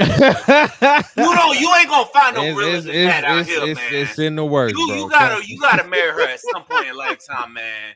And me and Marco will show up at the wedding. But go ahead, Marco. As long as it's open bar.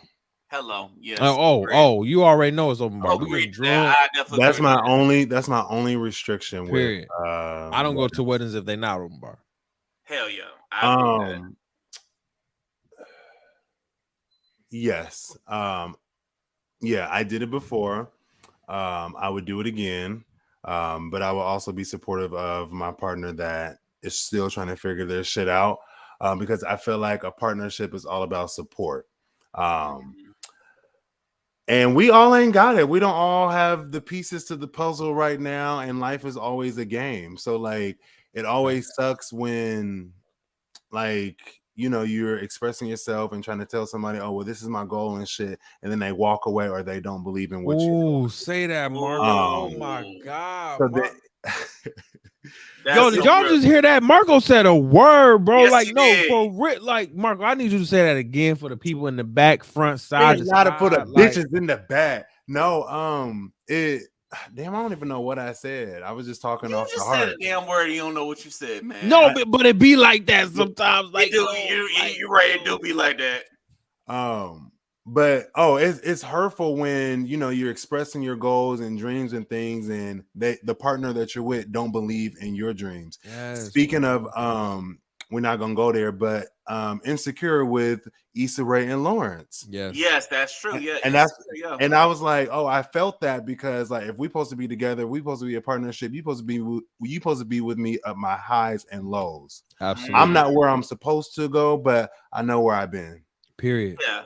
So I just think that it just takes trust and support. I'm not asking you to financially support me. I'm a hustle. I'm speaking for me. I'm a hustle. I'm gonna make sure I got my ends meet in this household. But am I doing what I want to do today? No, but I'm gonna get there. And I also want to continue to make you happy. But as soon as you show me a sign of you not supporting me or you walk out on me, it's hurtful. And then that's another thing that I got to deal with in the next relationship that I'm going to be in. And it don't make nobody feel good at the end of the day. Period. I don't want to walk away from nobody that's working on their goals and their accomplishments and shit.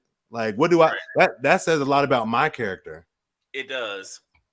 It really does. It says a lot about your character if you're going to sit there and judge somebody by what they have in their wallet or what they don't have at the moment right now. But if you believe in that person, you got to ride with them. And it's just, and also go back to Insecure. So I remember an episode when Issa said, I should be with Lauren, him with now this. I'm like, why should you be with him like this when you cheated on the man when he was at his lowest? You know what I'm saying? So I had no sympathy for you. So, you know, I feel you. It's like, I hate to take it there. I don't know if you were thinking that, but it's like, I have no sympathy for you. But if you got to understand your partner, you know what I'm saying? This is where you got to understand your partner, your person, because some people might have that mindset of this is just temporary. You know what I'm saying? You got to understand, they got to think the glass is half full, you know, thinking glass half full, meaning this is just temporary. But what I got coming, I'm being prepared for, you know. So I'm gonna grind till I get it. But other motherfuckers be like, they just stagnant, you know. Or also and some of them could be the definition of insanity, which is doing the same thing that's clearly not working over and over and over again. You know what I'm saying? That's when you need to leave their ass because you see they're not capable of change. But sometimes some people, they wake up and smell the coffee when you're gone, you know. So sometimes they might need that wake up call. Yeah. Oh, V, you hit the note right there. They need that wake up call to get their shit together. But listen, but not everybody is like that though. Yo, you got to know when to leave a person. You really do. Because you got to know when you've put your whole entire energy into a person and know when to leave. Literally, you will see the change. Honestly. And to your point, V and Marco, like that's where the communication comes in. And I think that's the middle ground that we miss a lot of times. We go from together to ending or cheating or something like that, where the communication, whether we're going to break up or not, could have saved everything. And that's my whole point with everything. We have to have some type, even if it's not elite communication. We have to talk and listen to one another when we are having these type of feelings, emotions, whatever, to have that kind of conversation, because communication is key and comprehension is key within a relationship. It is not and it's not just your girlfriends and your boyfriends. It is your friendships. It is your parents. It is all the relationships that you garner through life. Like, you have to sit here and have at least a decent amount of communication, because a lot of the stuff that be happening can be literally fixed with decent, I'm not even saying elite, decent communication. Yes, and that's facts. And also through decent communication, you find that this person just ain't for me. And sometimes you gotta give them that person that closure. You gotta have it in your heart to be like, I love you enough to give you that closure, so you can move the fuck on with your life. You can better yourself, so that way you're not stuck on me when you find something good. You know, because I remember I had somebody literally tell me I picked a fight with you because I just went over my ex. I'm like, damn, you know, that's a bad reason to pick a fight with somebody. But you know, so you gotta have that decent communication. We not even trying to get to elite communication, even though we know damn well we're capable, but we capable. Settle for decent. I'm telling y'all, barely, like minimum. Decent communication can save so much, like so much time, so much heartache, so many arguments that we have on a repetitive basis can literally be saved by having decent communication, not being afraid to sit here and say what you need to say and say it then and there before it all comes to a head, and then people get hurt, and then people get angry, and then feelings get hurt. Because here's the thing, our feelings are always gonna get hurt by something. Yeah, we gonna like understand that. Like, it's gonna get hurt by something regardless. So would you want to know beforehand, or would you want to know ahead of time so you can assess how you feel? Take time to assess how you feel, and then come back and say, okay, you know what, this is what it is. Yeah. So, and to my men, I need y'all to not be afraid to communicate, because I do find a lot of relationships, a lot of men are just staying and not being happy. Like, if that woman's not making you happy, either communicate or move the fuck on. Your happiness comes first. You know what I'm saying? Because life is damn short. Because there's so many brothers that were in relationships and married that probably took their lives and stuff. But you know what? Because there's just so much, you know. Thank you, Corey. I do appreciate it. I'll definitely hit you up.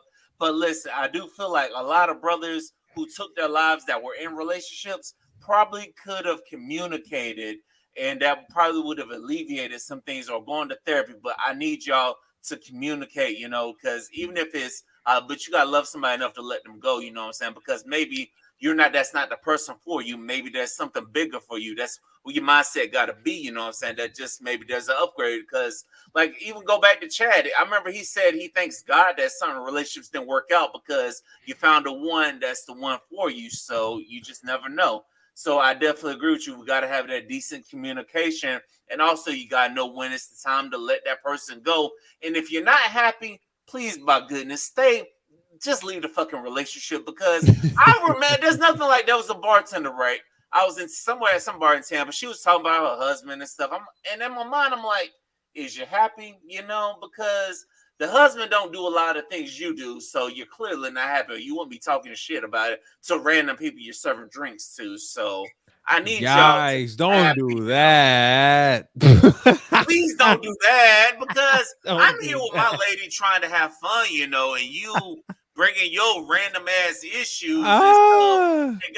It literally inspired an episode in season 4 of Liquor Talk. So it's your happy. So shout out to Gianna. I said, don't ask me what podcast she hosts, I'm saying, but she was on that episode. Actually, hold on, it's What the Relations Podcast. That's what inspired that episode with her. Lit. Yeah, y'all know what it is, y'all. This is Liquor Talk.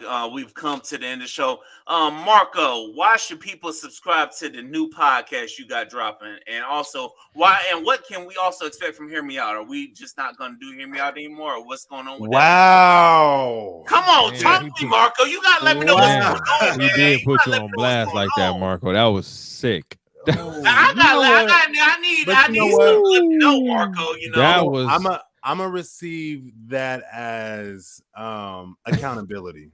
Accountability.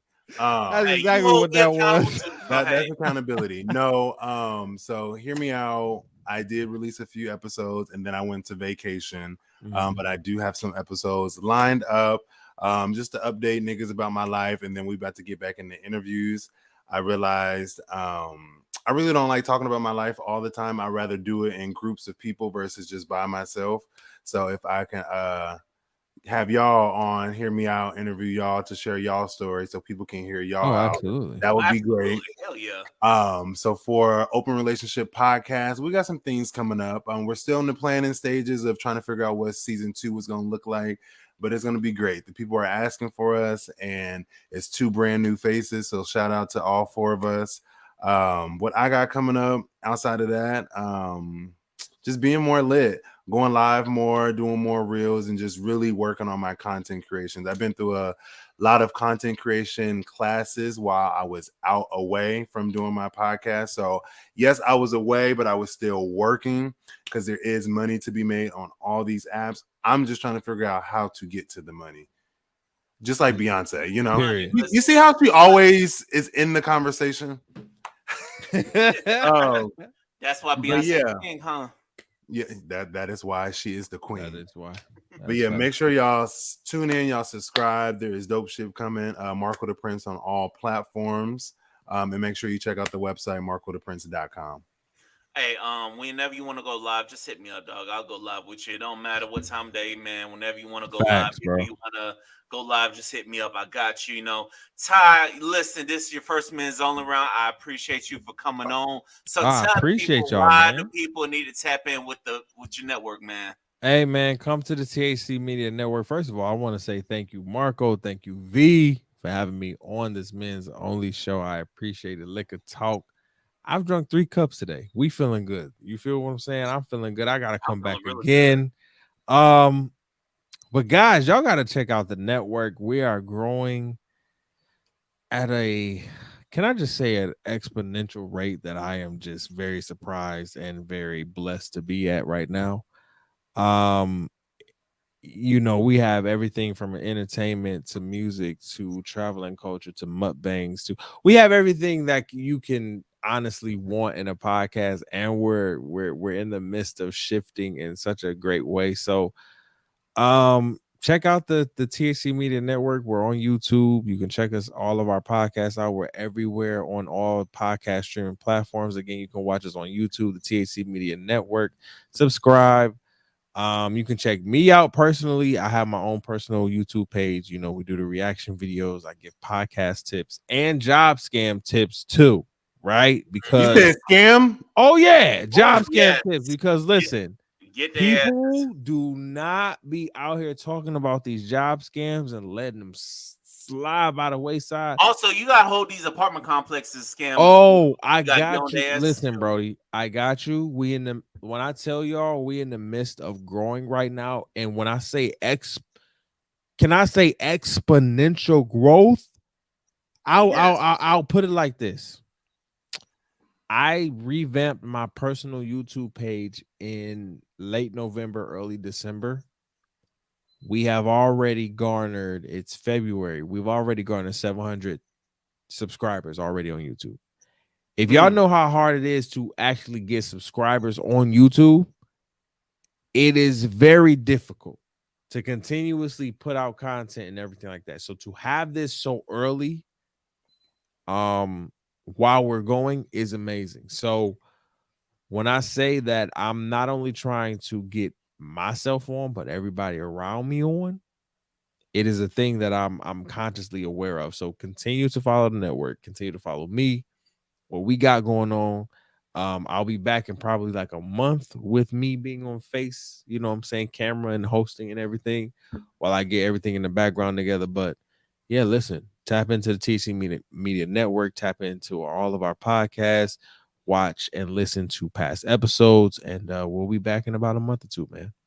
That's real. I appreciate you. Listen, whenever I don't care what episode it is, whenever you need a guest, know that I might be in Florida, but I'm just a DM away. It's lit. It's lit. I need you to go ahead and make that happen because there's so many podcasters that come through like, hey, I'm gonna have you on. I'm gonna have you on.